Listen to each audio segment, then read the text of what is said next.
See, with FDR, just like with Obama, he would bring in all of the big businesses, and they would set the price at such a level that worked for them, but not for the small businesses.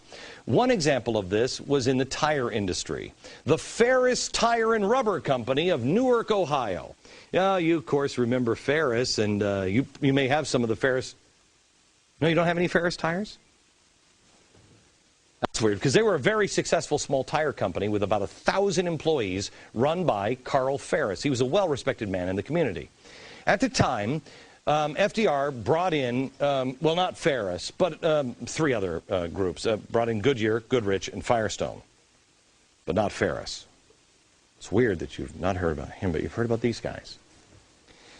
Ferris provided tough competition for these other 3 because he could mark his tires down.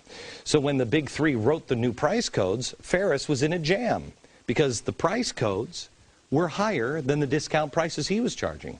So it not only screwed the little businessman, but also the people buying tires, because it meant you had to go to the big 3 and get those tires that were more expensive. Ferris would lose money.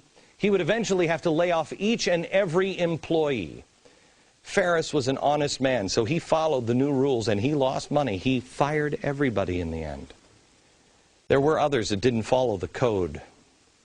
There was a tailor in New Jersey, who's probably the most famous case. This guy got 30 days in jail. 30 days because he charged 35 cents for pressing a suit instead of the required 40 cents, because he was losing business because everybody were going to the more convenient dry cleaner. And he said, I'll charge 5 cents less. There was a father of 4 who said, I'm just going to charge less to press a suit. The father of 4 went to jail for 30 days.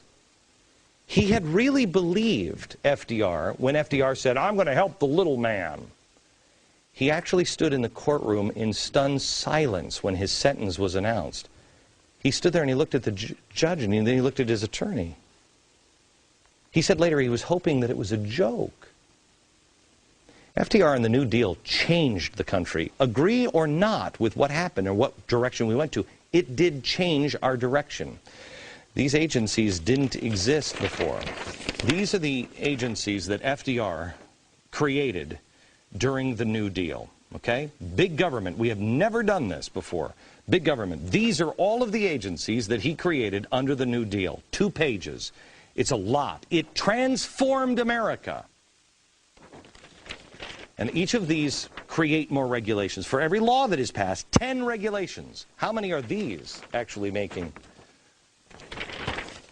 Now, I want to show you something else. This is the list of the agencies that Barack Obama has created in just the first year. In just the health care bill.